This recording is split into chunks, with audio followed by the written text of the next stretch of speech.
नमस्कार दोस्तों, आज हम बार काउंसिल ऑफ इंडिया के मेंबर श्रीनाथ त्रिपाठी जी से हम बात करने यहाँ आए हैं। इसलिए आए हैं कि पहली बार भारत के इतिहास में बार काउंसिल ऑफ इंडिया और बार काउंसिल ऑफ इंडिया के चेयरमैन जेएनजी और सीजेपी, जो भी नई जो अभी चल रही है जेएनजी में कॉकरोच जनता पार्टी, उसके निशाने पर आ गए हैं और ये पहली बार हुआ है। सर, हम ये जानना चाहते हैं कि ये जेएनजी और सीजेपी के निशाने पर पहली बार ये बार काउंसिल ऑफ इंडिया आपका आ गया है, ये क्या प्रकरण है? देखिए, बहुत जानना जरूरी है कुछ और चीज़ों को भी। वर्तमान चेयरमैन मदन कुमार मिश्रा जी को हम लोगों ने जा करके अपने हाथ से बनाया था जी। उसके पीछे एक लालच था कि वो पूर्वांचल से जुड़े इलाके से हैं जी और हम लोग उनका सक्रिय लाभ ले पाएंगे। जी शुरुआत में बातें शुरू भी हुई जी लेकिन धीरे धीरे लगने लगा कि मिश्रा जी सिर्फ व्यक्तिगत लाभ के लिए काम कर रहे हैं। व्यक्तिगत लाभ के लिए किसी के साथ जुड़ जाएंगे, कहीं तक झुक जाएंगे, पैर छू लेंगे, चरणामृत ले लेंगे और बाद में जैसे जैसे ही उनका संपर्क अवैध धन की वसूली होने लगी तो उनका स्वभाव मूलतः बदलने लगा जी। और वो बदलते बदलते इस कदर आ गया कि अपने ही लोगों को प्रताड़ित करना, अपने ही लोगों को छिन्न भिन्न करना, अपने ही लोगों को अपमानित करना और उन्हें अपमानित करके दंडित करना और इस डरा करके अपने बस में नियंत्रित रखना। पहले कार्यकाल के 2 साल के बीतते बीतते मदन कुमार मिश्रा जी का व्यवहार एकदम एक विक्षिप्त और पागलों सा होने लगा। अपने सदस्यों के साथ घोर अपमान का व्यवहार, जी। उनके साथ कोई कार्य नहीं, जजों को, रिटायर्ड जजों को बुलाना, सिटिंग जजों को के साथ सेटिंग करना, उनका सम्मान करना, उनसे रात दिन मिलना जुलना, उन पर अवैध धन खर्च करना और राजनेताओं से भी जुड़ने लगे थे। जी। जब उनका संपर्क सत्ताधीन राजनेताओं से हुआ, सिटिंग जजेस से हुआ, रिटायर्ड जजों को अपने यहां मोटे मोटे भत्ते देने लगे तो वो सदस्यों के साथ दुर्व्यवहार करने लगे, वकीलों के साथ बदतमीजी करने लगे। आज तो मुझे धर्मनारायण जी वहां के उपाध्यक्ष रहे हैं बार काउंसिल बिहार के जी। उनका ये बयान बड़ा रोमांचकारी लगा, हैरान करने वाला लगा कि बिहार स्टेट काउंसिल के चुनाव में भयानक धांधली करके चुनाव जीता गया था जी। और यह सुन करके, यह पढ़ करके ऐसा लगा कि धांधली ही जिसका जीवन अब रह गया है। जी। जहां तक बीसीआई का सवाल है, बीसीआई के रूल्स में 2 साल के लिए अध्यक्ष पद और उपाध्यक्ष पद था। जी। हम लोगों को अटेंडेंस पर हस्ताक्षर करा करके बाद में अपने मन से 2 साल कार्यकाल 3 साल का कर लिया गया जी। और फिर अपने मन से ही 3 साल कार्यकाल को 5 साल कर लिया गया और अब तो वो इतने मदांध हो गए हैं कि सबको अपमानित करना, सबको डरा कर रखना, सदस्य को कुछ भी नहीं पता कि बार काउंसिल ऑफ इंडिया में क्या हो रहा है। जी। अपने खास लोगों को, अपने रिश्तेदारों को बार काउंसिल के क्लर्कों के महत्वपूर्ण पदों पर बैठा देना और उनके द्वारा धन की उगाही करना। वो उनके घर के, परिवार के, रिश्ते के, नाते के जो सदस्य हैं अपार धन की उगाही कर रहे हैं। वो खुद भी कमा रहे हैं और कमा करके इन तक पहुंचा रहे हैं। जी। यूपी के कॉलेज से बराबर शिकायत आती है कि हमसे अवैध धन मांगा जा रहा है और अवैध धन के बाद जब मैं शिकायत करता हूं तो मुझसे झगड़ा करने को तैयार हो जाते हैं। जी। अंततः जब मैंने उनके अवैध धन पर अंकुश लगाने का प्रयास किया, उनकी निरंकुशता को रोकने का प्रयास किया, मैंने बार काउंसिल ऑफ इंडिया के अध्यक्ष पद का, चेयरमैन का चुनाव लड़ने की घोषणा कर दी तो उन्होंने एक साजिश गंभीर रची। जी। हमारे यूपी बार काउंसिल के साथियों को बरगला करके उन्होंने एक अविश्वास प्रस्ताव पास कराया। उसकी एक लंबी कहानी है, दुखद कहानी है। इलाहाबाद पहुंच करके उन्होंने बरगलाया, भटकाया, उसमें हमारे बहुत से सदस्य नहीं आए। हमारे श्री पांचूराम मौर्य जी ने इतने कड़े शब्दों में उनकी निंदा करते हुए इनकार किया था कि जिससे पांचूराम मौर्य जी की प्रशंसा की जानी चाहिए। हमारे तमाम सदस्यों ने भी हस्ताक्षर करने से इनकार कर दिया, लेकिन बहुतेरे सदस्य जो उनके पार्टी से जुड़े हुए थे, जो दल से जुड़े हुए थे, उनके बहकावे में आ गए। चीजें बढ़ते बढ़ते बिगड़ गई। उन्होंने सिर्फ इसलिए मुझे हटा दिया कि मैंने तात्कालीन जज के यहां जो रुपए जले हुए थे और जो भ्रष्टाचार चल रहा था उसको मैंने उजागर करने का प्रयास किया और इलाहाबाद हाई कोर्ट की एक बैठक में भाषण दिया। इसके बाद उन्होंने मनमाने तरीके से मुझे निकाल दिया बार काउंसिल ऑफ इंडिया से। मैंने कपिल सिब्बल जी का सहारा लिया और उन्होंने एक याचिका दाखिल की दिल्ली हाई कोर्ट में। वहां से मुझे रिलीफ मिली और मैं रिट में स्टे हुआ और अंततः बार काउंसिल ऑफ इंडिया ने उसे वापस ले लिया। देखिए, ये पुराना हथकंडा इनका है जी।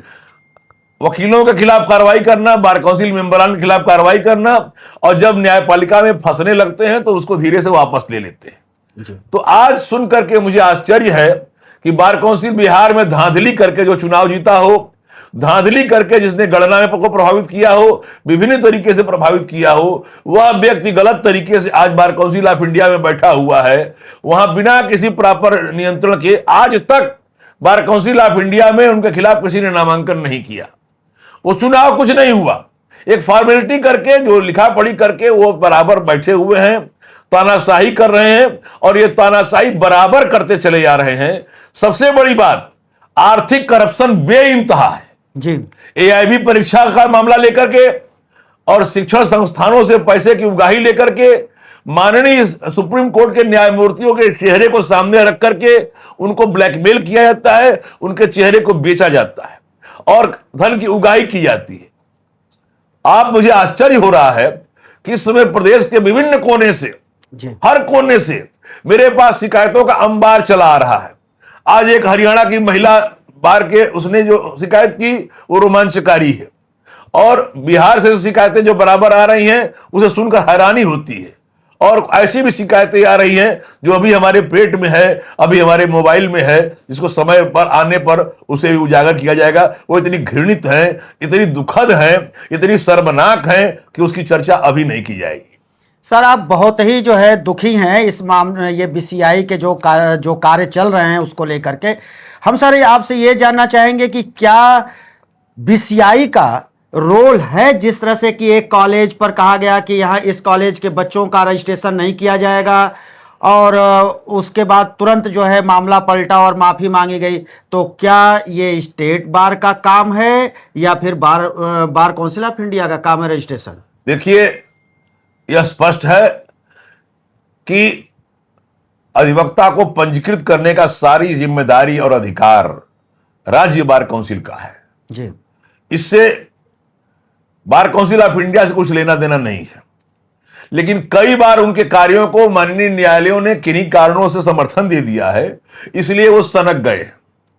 सीधे वो अधिवक्ताओं के ऊपर अनुशासनात्मक कार्रवाई कर देते हैं और सीधे पंजीकरण के लिए इस तरह की चेतावनी दे देते हैं। ये उनका अधिकार क्षेत्र नहीं है, लेकिन ये एक सनक है, मदान्धता है, एक पागलपन की स्थिति है जो पद पाने पर, पैसा पाने पर, पैसा जब काफी हो जाता है, 200-400 करोड़ पैसा हो गया हो और पागलपन पद का हो गया हो, तो इस तरह से वो सबके साथ निरंकुश व्यवहार कर रहे हैं, अपमानजनक व्यवहार कर रहे हैं।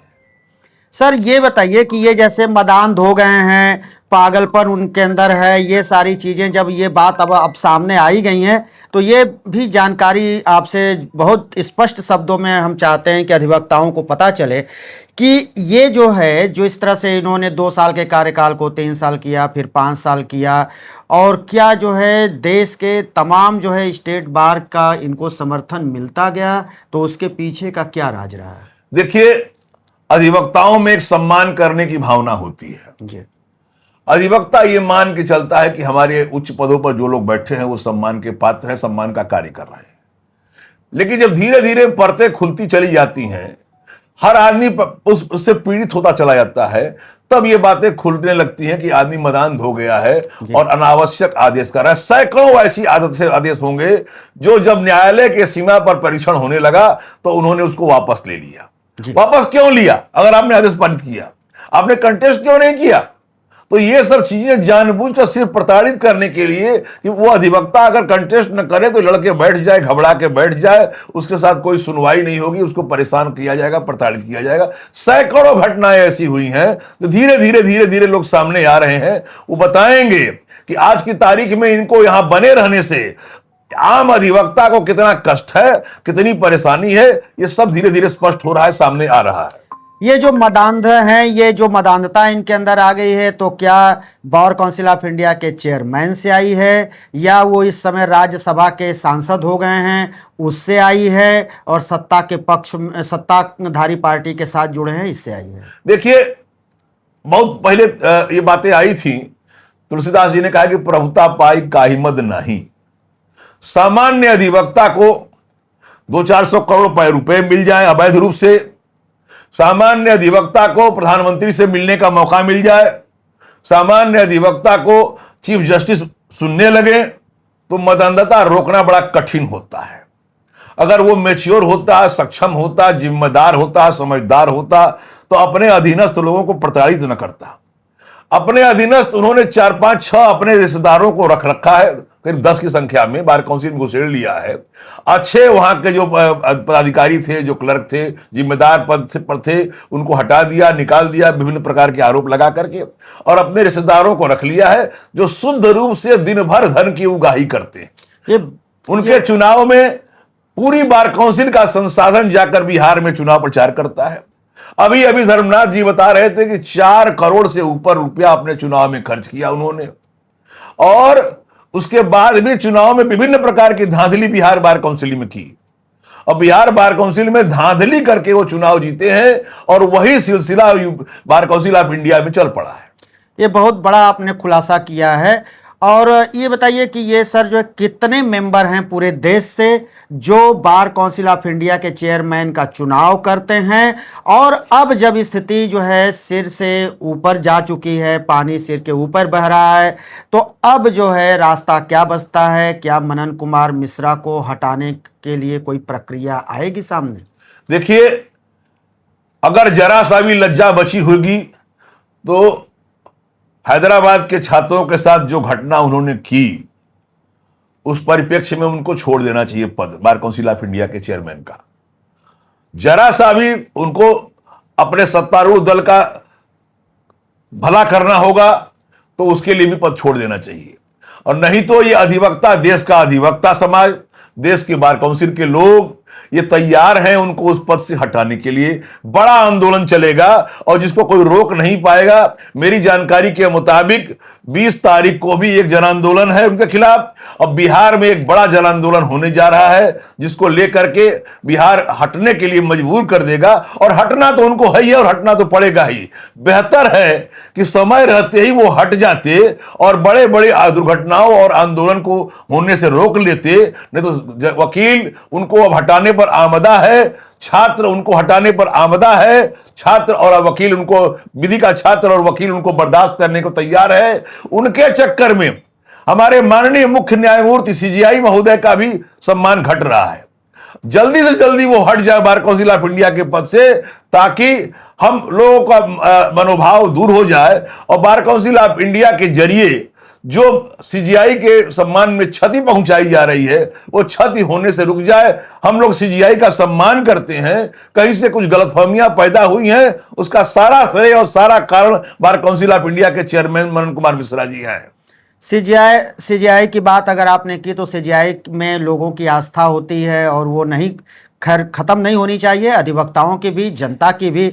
लेकिन आज जो है बस एक संदेश हम चाहते हैं कि आप दे दीजिए जो विधि के छात्र हैं उनको, कि अगर सीजीआई के कार्यक्रम किसी यूनिवर्सिटी में, लॉ यूनिवर्सिटी जो भी हैं, चाहे वो जो है स्व वित्तपोषी हो या फिर जो है लॉ कॉलेज जो भी चल रहे हैं आजकल, अगर वहाँ पे कोई कार्यक्रम हो तो क्या उसका जो है सीजीआई का बहिष्कार कर देना चाहिए, या एक वो मान रखते हुए ऐसा नहीं करना चाहिए?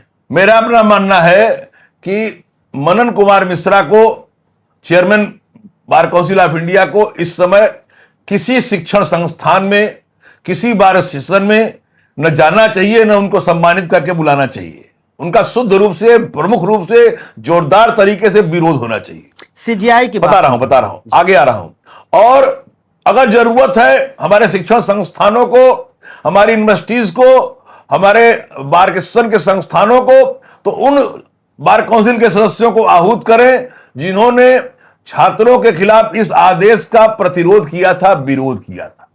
एक बड़ी संख्या में वो है, उनकी जानकारी व्यक्तिगत रूप से मैं दे सकता हूं। वो सभी, उनको बुलाएं, उनको सम्मानित करें जिन्होंने छात्रों के खिलाफ इस तरह के आदेश का प्रतिरोध किया, विरोध किया, और जिनके विरोध के कारण यह आदेश जो हैदराबाद के छात्रों के साथ हुआ था उसको वापस लेना पड़ा था। उन बार काउंसिल के सदस्यों को बुलाएं, सम्मानित करें। और मैं एक बड़ी बात कहने जा रहा हूं, चूंकि बाद में हमारे चीफ जस्टिस महोदय ने, सीजीआई महोदय ने बड़ी सहिष्णुता का परिचय दिया है जी। हम अब कहना चाहेंगे कि मनन कुमार मिश्रा को किनारे करके अगर सीजीआई पर विचार कर सके तो करें, नहीं तो निश्चित रूप से बार काउंसिल ऑफ इंडिया के चेयरमैन को किसी भी संस्था में घुसने देना नहीं चाहिए, और जब तक वो पद पर रहें उनका पूर्ण रूप से बहिष्कार होना चाहिए। सीजीआई को हम, जब उन्होंने रियलाइज कर लिया है और उनको यह लगता है कि सीजीआई के साथ गलत बातें बताई गई, सीजीआई को, चीफ जस्टिस महोदय को बार के बारे में, बार एसोसिएशन के बारे में गलत बातें बताई गई। मैं बताऊं, एडवोकेट एक्ट में अमेंडमेंट के बिना हमारे चेयरमैन साहब ने बार काउंसिल ऑफ इंडिया की तरफ से गलत बातें बताई गई हमारे सीजीआई को, और उन्होंने अमेंडमेंट के बिना कुछ चीजें थोप दी। हमारा मानना है कि ये बातें नहीं होनी चाहिए। माननीय सीजीआई महोदय से हमारा आग्रह होगा कि वो जो इन्होंने आदेश पूर्व में किए हैं उसको वापस ले लें। सबसे बड़ा मुद्दा था, हमारी बार काउंसिलें 750 रुपए में रजिस्ट्रेशन नहीं कर पा रही। 2 साल में बार काउंसिलें देश की बंद हो जाएंगी। इस पर माननीय सीजीआई महोदय उस 750 रुपए को, जो सन 1961 में जो फीस रखी गई थी, हमारा लंबा चौड़ा इंफ्रास्ट्रक्चर है, बिजली का बिल है, परिवहन की व्यवस्था है, डाक की व्यवस्था है, हम 750 में रजिस्ट्रेशन करके अपना कार्यालय नहीं चला पा रहे हैं। सारे बार काउंसिल बंद होने के कगार पर आ गए हैं। इस पर कुछ निर्णय लें, बाकी अपने आदेश वापस ले लें, और जो निर्देश दे केंद्र सरकार को कि केंद्र सरकार यथाशीघ्र एडवोकेट एक्ट में अमेंडमेंट करे, और अमेंडमेंट के जरिए जो भी अच्छी बातें लाई जा सकती हैं वो लाई जाएं, और जो उन्होंने आदेश कर दिया है बीसीआई चेयरमैन के कहने पर वो सब वापस ले लें। हम सीजीआई का पूरा सम्मान करते हैं। बाद में हम देश के सारे शिक्षण संस्थानों से और सारे अधिवक्ताओं से अपील करेंगे कि हम सीजीआई का सम्मान करते हैं, सीजीआई का सम्मान करेंगे, लेकिन मनन मिश्रा को अपने पद से हटना पड़ेगा, क्योंकि सारी गलतफहमी इनके नाते पैदा हुई है, इनके कान भरने से ये परिस्थितियां पैदा हुई हैं। सर बहुत बहुत धन्यवाद आपको। और आपने जो है बार काउंसिल ऑफ इंडिया के ऊपर आपने जो है सारी बातें रखी, और छात्रों को भी आपने संदेश दे दिया है, लॉ के छात्रों को। और हम आपके जो है आभारी हैं कि आप हमारे यूट्यूब चैनल द पत्रकार टीवी के लिए आपने अपने कीमती समय निकाला। Thank you.